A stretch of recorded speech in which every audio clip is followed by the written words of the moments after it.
Well, hello everyone.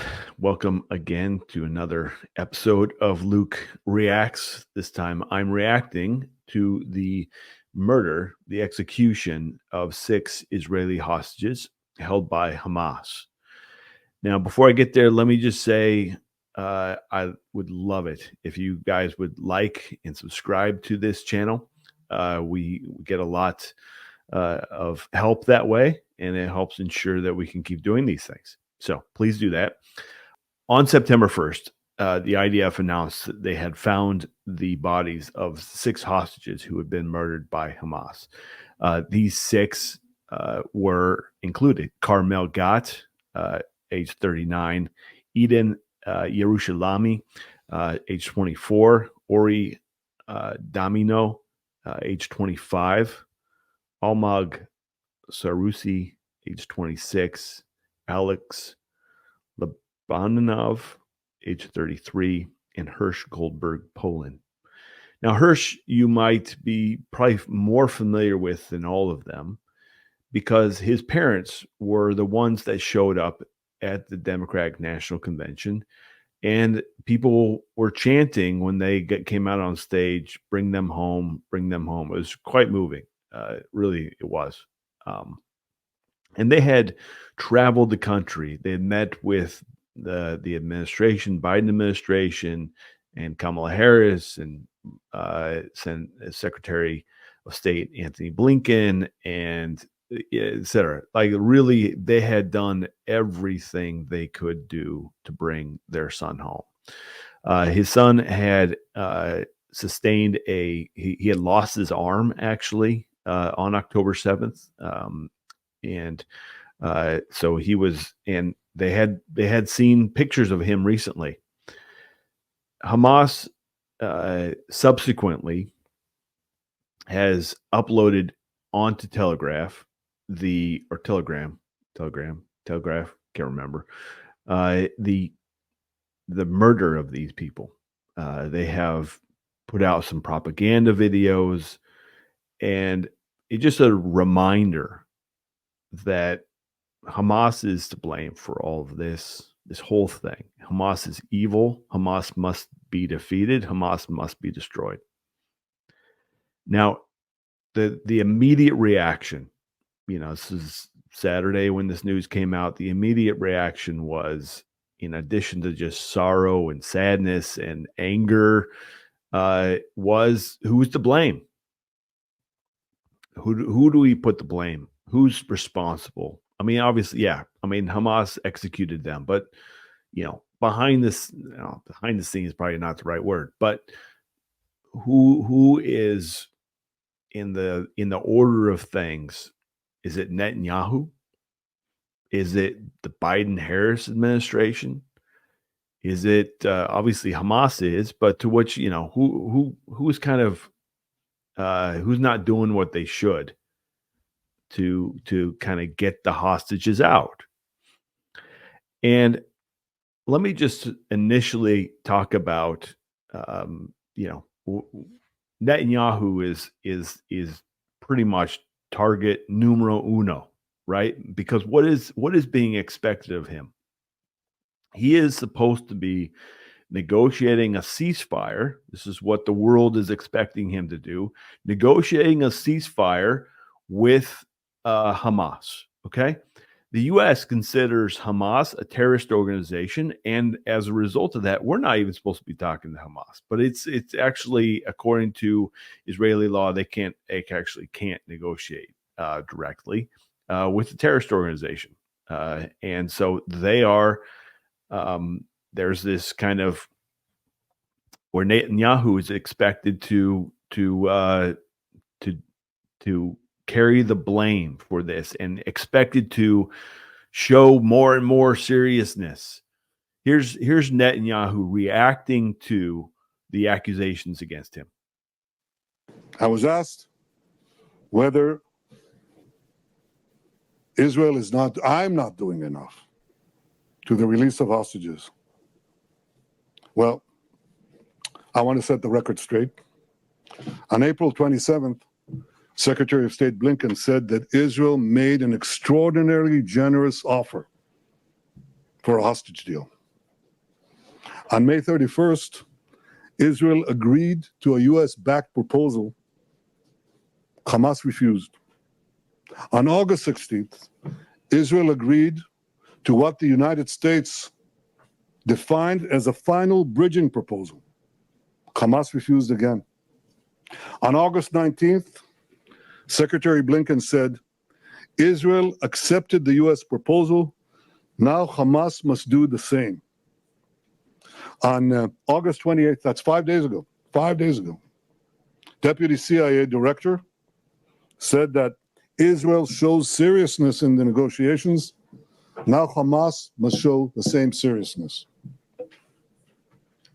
I want to ask you something. What has changed in the last 5 days? What has changed? One thing. These murderers executed 6 of our hostages. They shot them in the back of the head. That's what's changed. And now after this, we're asked to show seriousness? We're asked to make concessions? What message does this send Hamas? It says, kill more hostages, murder more hostages, you'll get more concessions.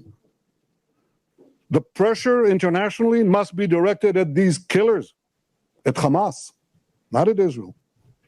We say yes, they say no all the time, but they also murdered these people. And now we need maximum pressure on Hamas. I don't believe that either President Biden or anyone serious about achieving peace and achieving the release would seriously ask Israel to make these concessions. We've already made them. Hamas has to make the concession. Thank you very much. Toda rabba lachem. I really appreciate Netanyahu's clear statement there, because it's an important timeline that repeatedly over and over again, Israel has made concessions and Hamas has refused.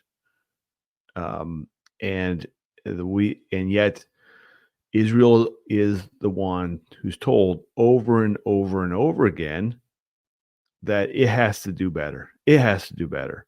I mean, I honestly don't recall. You have the statements out of the administration where the Biden administration, Harris administration has said, Hamas is evil. Hamas is bad. Hamas is a terrorist organization, and has said that over and over again. But have you ever heard Hamas? They say Hamas needs to be more, needs to be better, to do better, to do. It's like the expectation consistently over and over again is on Netanyahu, the Israelis. They got to do better. They're not doing enough. And listen, there was big protests in Tel Aviv after this news came out. Just really like desperation to bring to have a ceasefire. And you have the families of those who are still being held. There's over 100 both people who are both alive and unfortunately dead, who are being held by Hamas.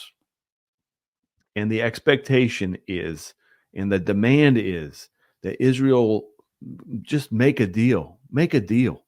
And I totally could not relate, but I could feel the pain of the father. There was an interview with a father of a hostage, and his plea, like, please, Netanyahu, make a deal. Please make a deal.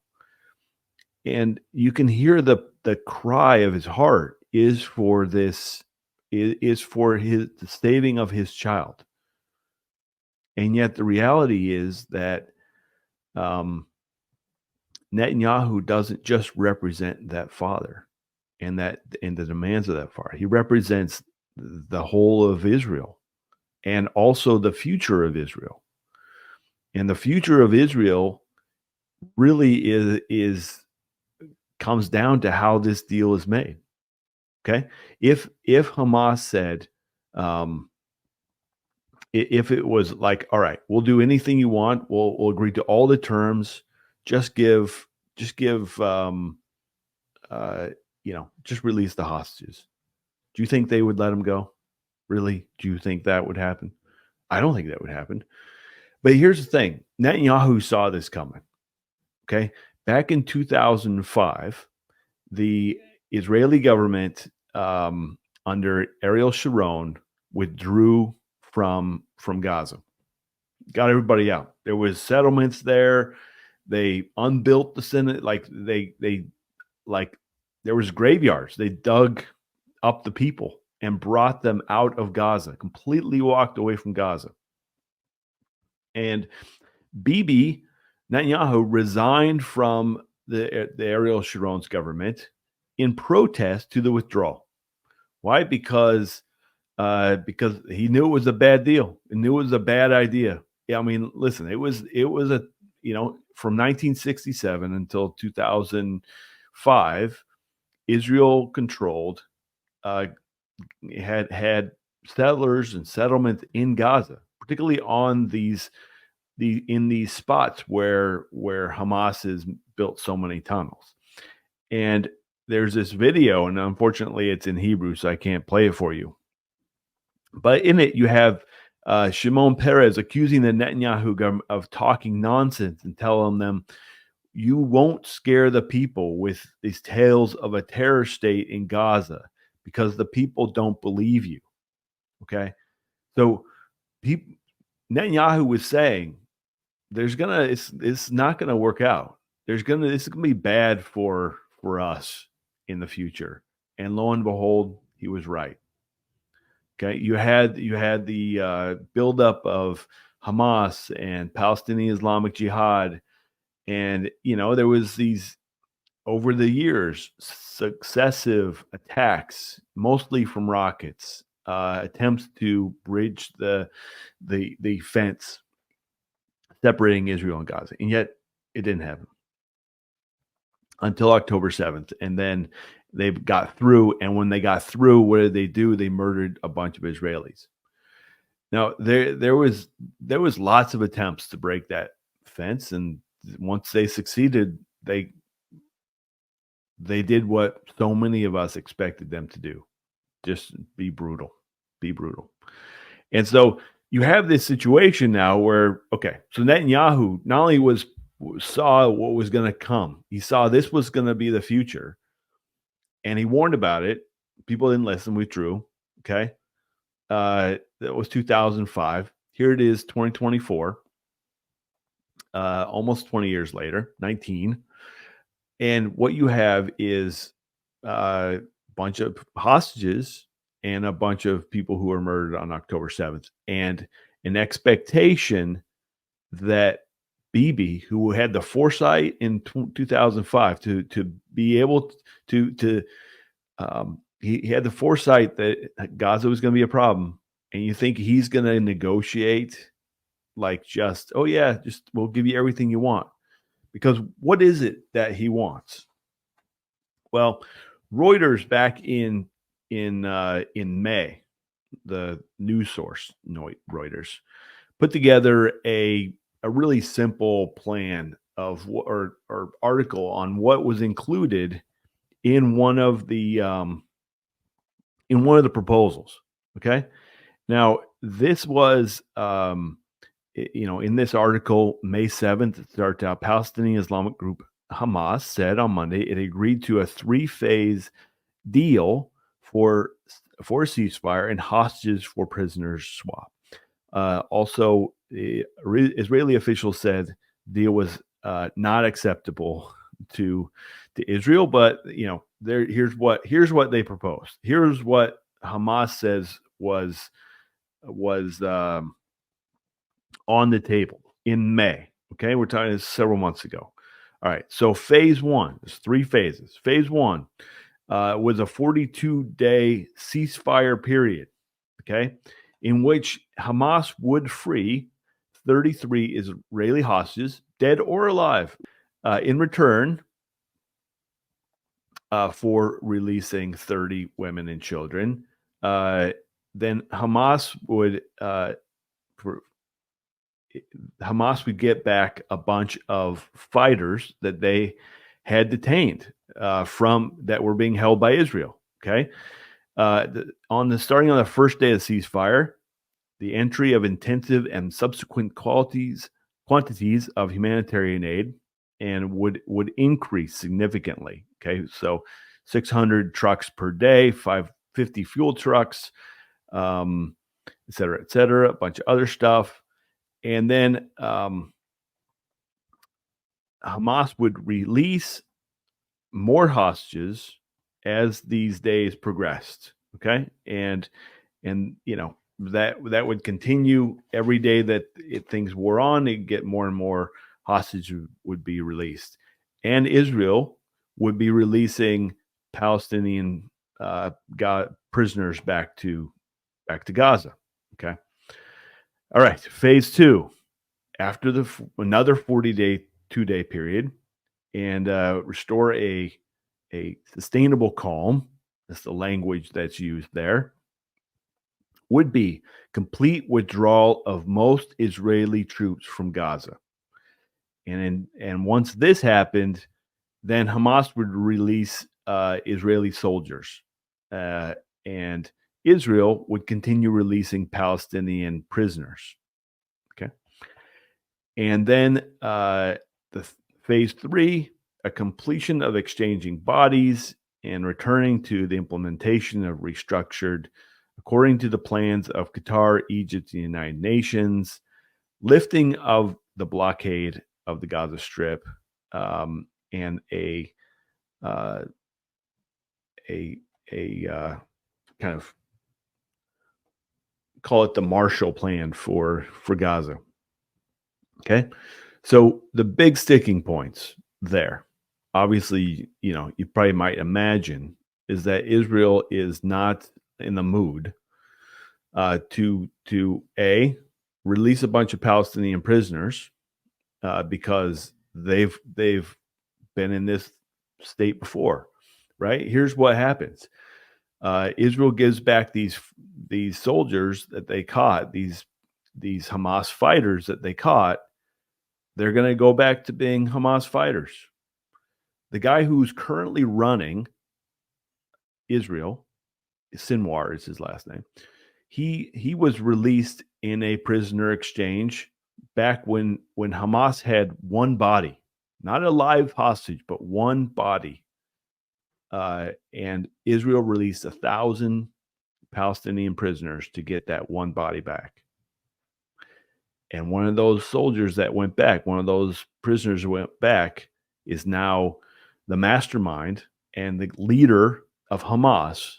And his rumor has it that he's surrounded by 20 hostages at all times, just in case there's a point where they're close to him. They're gonna execute all 20 of those. That's the idea, right?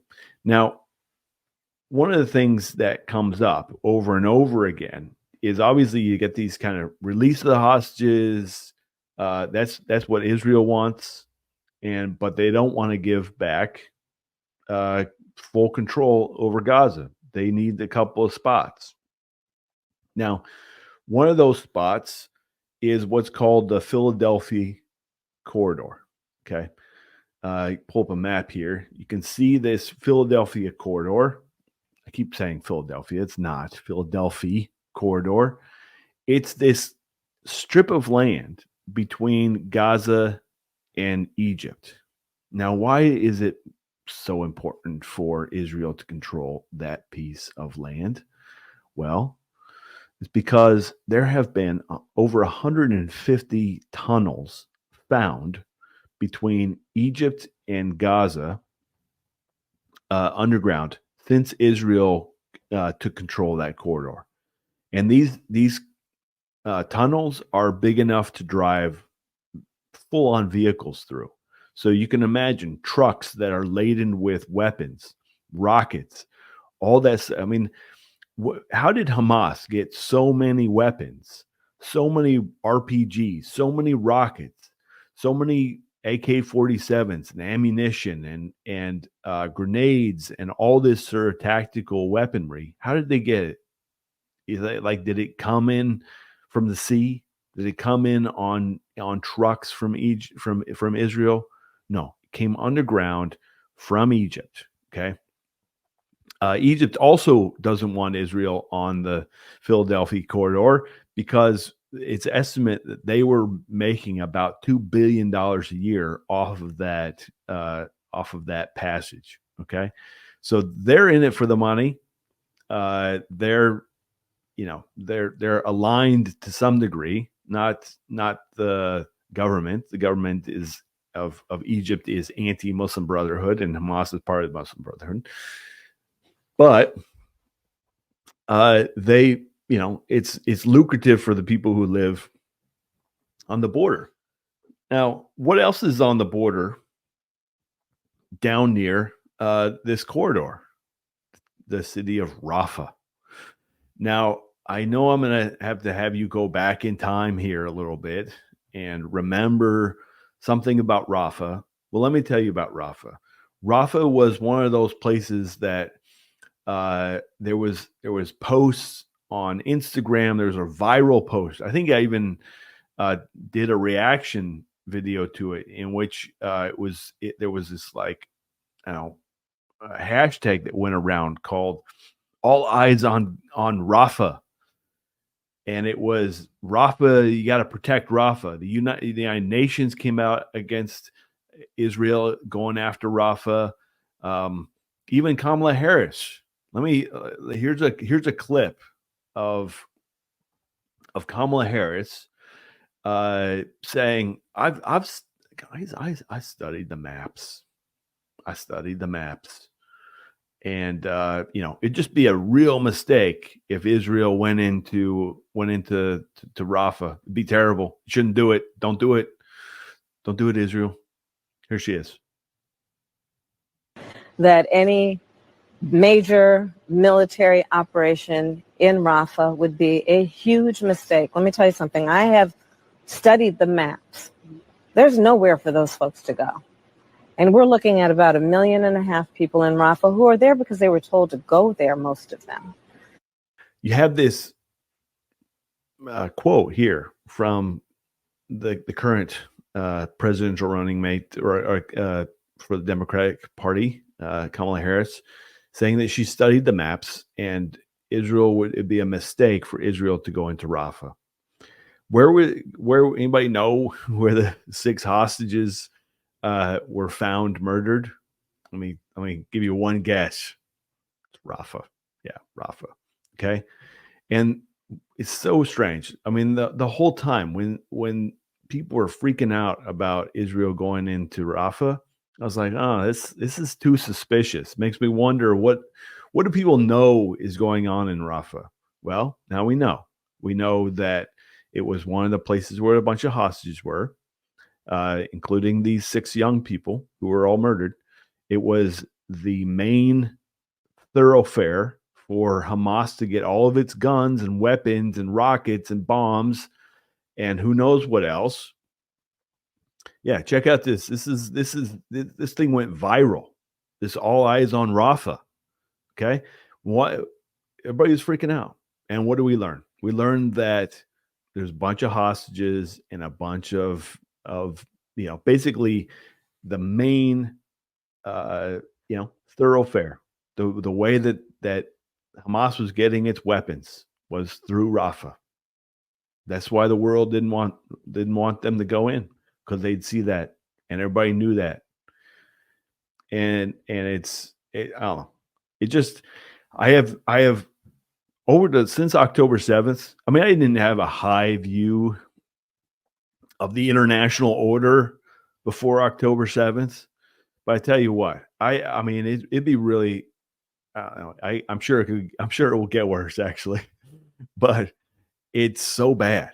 It's just so bad because here it is, the UN and the UK now. The UN, the UK said, "Oh, we're gonna not sell.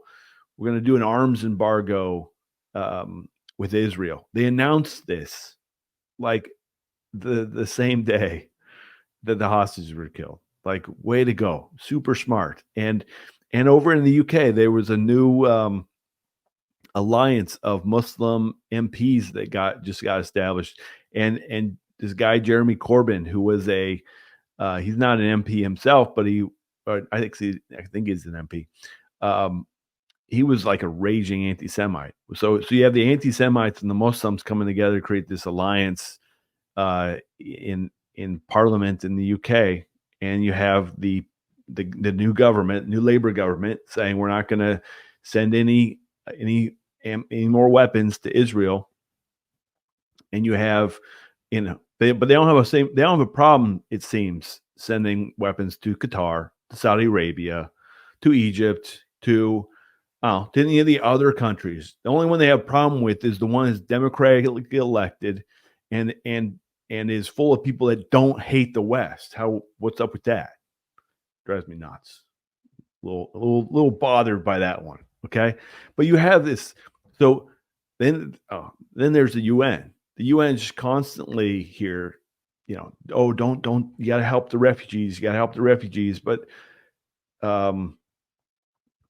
they're more concerned about the refugees than they are about the fact that there's this organization that is set about wanting to destroy everything the West holds dear. You think that any of these countries like Saudi Arabia or Iran or any of the Muslim countries would ever have come up with the United Nations? You think that? Because they wouldn't. The United Nations is the construct of the West, and more specifically, the Christian West, that thought about things through the lens of we can find a way to, like, it values all human beings. Okay. All people are created in the image of God. That's a value that comes out of the Bible. Okay. You have this, we actually believe that nations and peace are values, and we should strive to kill people less and that kind of thing. I don't know. I'm not really seeing that as the prime value out of these Muslim countries. I don't. Okay. And so you have everything that the UN holds dear as a value comes out of the West, and you have terrorist organizations that want to destroy everything about the West. And they're also they've also united themselves with the Marxists who also want to destroy everything. But unfortunately, a lot of people at the UN are Marxist already too. So who knows where we're going from here? But it's a disaster. It's a disaster. And they were also trying to stop, Israel from going into Rafah. So you have the Philadelphia corridor, really over the last, particularly 4 months, I would say, maybe longer.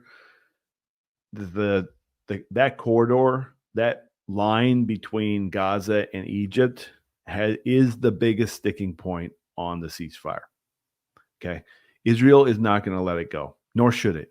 Why would it? Why would it do that? Why would it let, one of the things of any invading army, any army that's looking to invade another country or go somewhere or do something, logistics matter, right? For every one person you have fighting on the ground, there's this whole infrastructure that has to go in place in order to back them up. They have food, weapons, water, everything they need to keep going forward.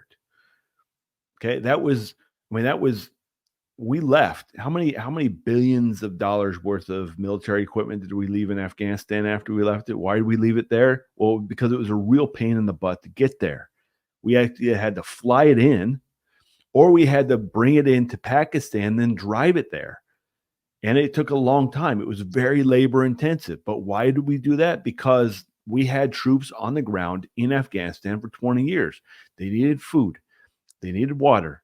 They needed equipment. They needed bullets and bombs and guns and all the stuff that goes into a war.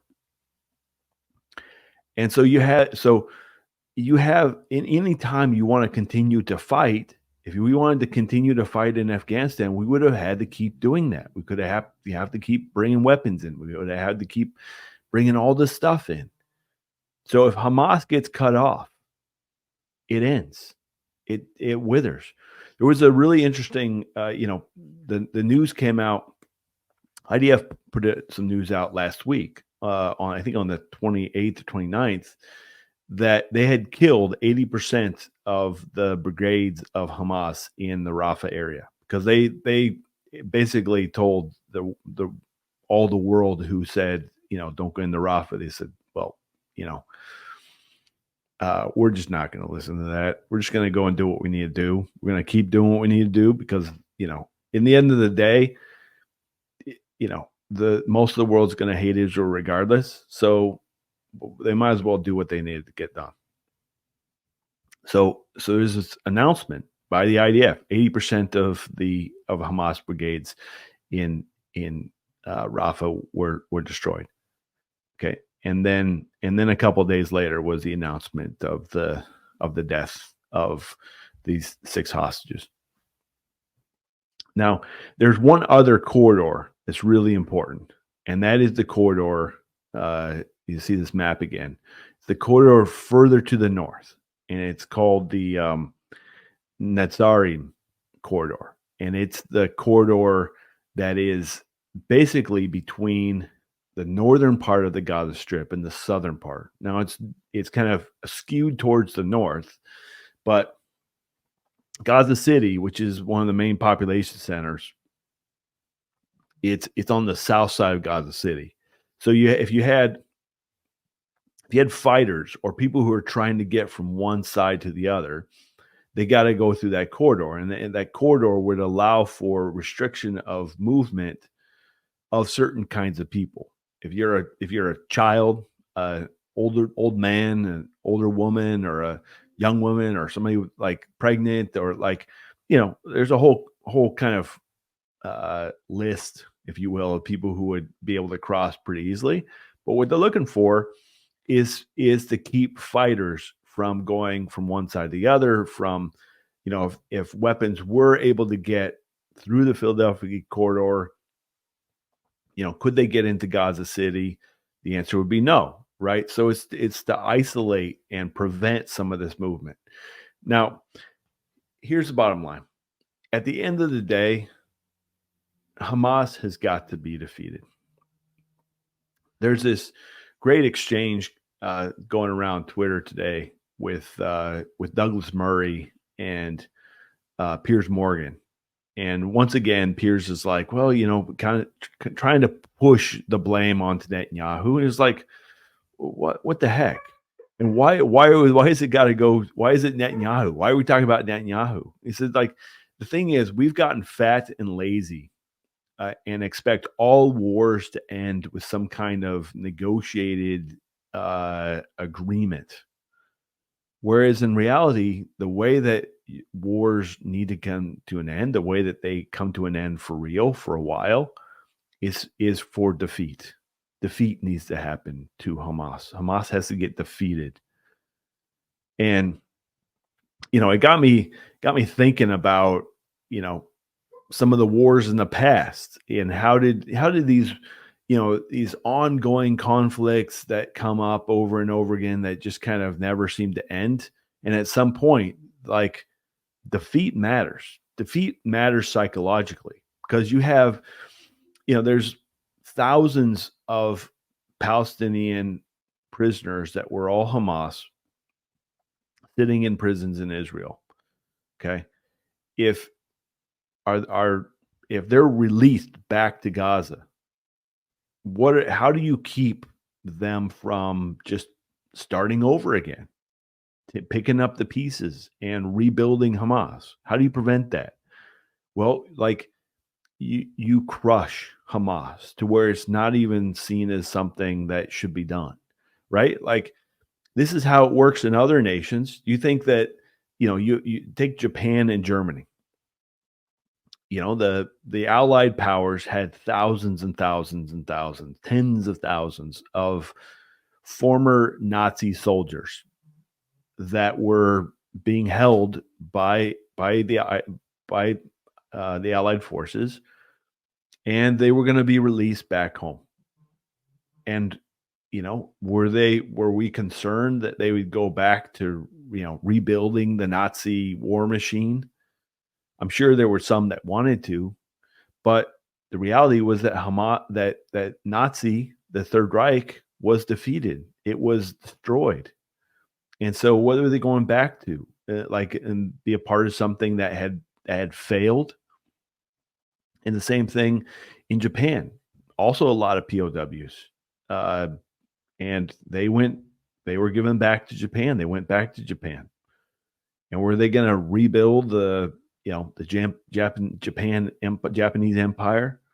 No, they didn't. They just kind of went and start over their lives again. And they didn't, both of those countries became friends with the United States. And I would say, well, also, mind you, we are still an occupying. We can say we were an occupying force. I mean, we have bases in Germany and Japan, just in case, right? And that's what Israel wants to do as well. It's one of the reasons why, again, the ceasefire is not going to want. Hamas wants all IDF soldiers to leave the Gaza territory, and that ain't going to happen. Israel's not going to let that happen.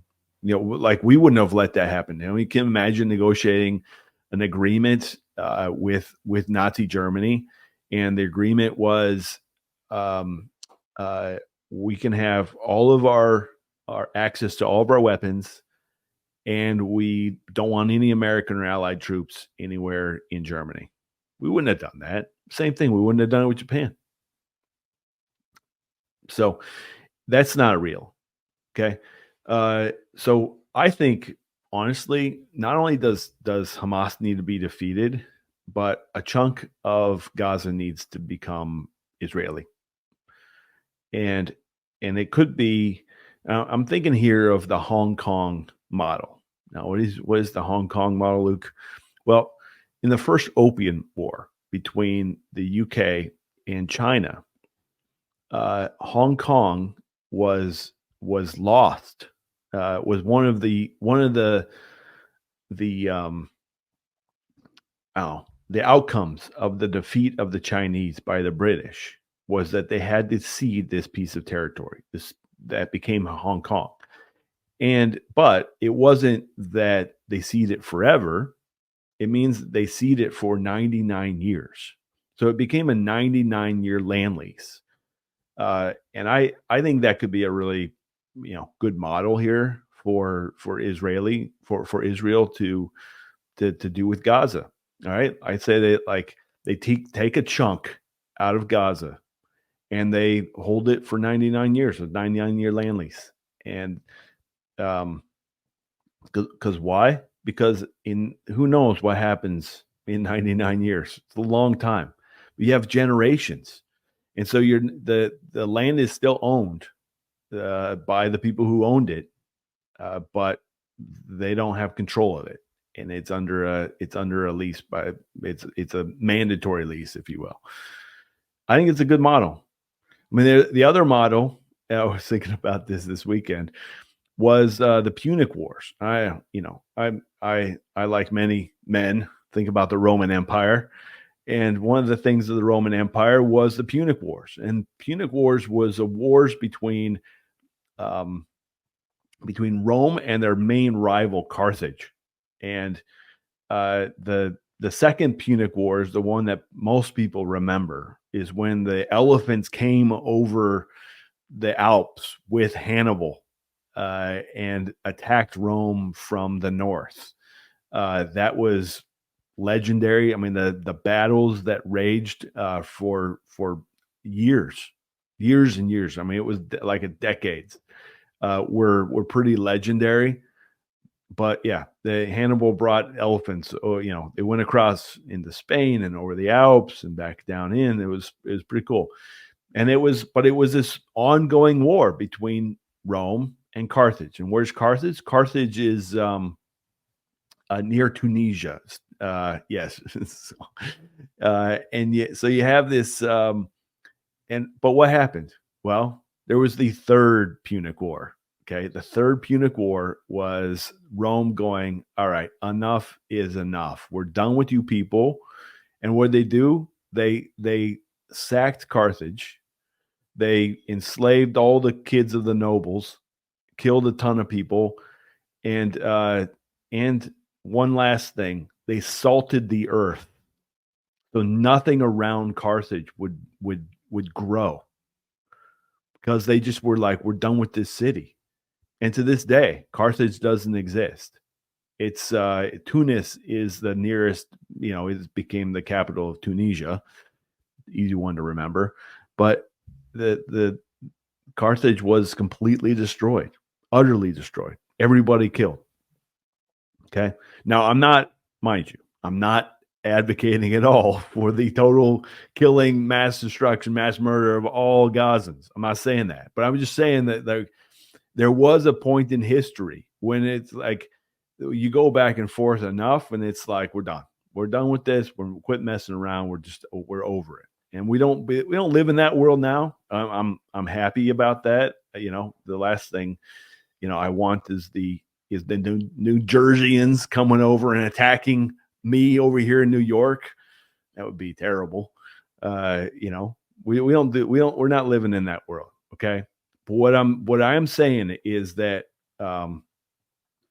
people of God should be grateful we're not living in that time. But also that there is a psychological, aspect to someone, like a power being defeated. And it really matters in the sense of, the Arabs being a shame and honor culture. It creates a shame that you don't want to be a part of. That's what, at the end of the day, Hamas needs to be a shame upon the Arabs. Like the name, like in the way that Germans should be an R. Every German I ever met is ashamed of the Nazis, ashamed of that period in their history. That should be the Hamas. It should be the shame of the Arab people. That's what defeat looks like. That's how you get all those thousands of POWs released back to Gaza so they can build a community again.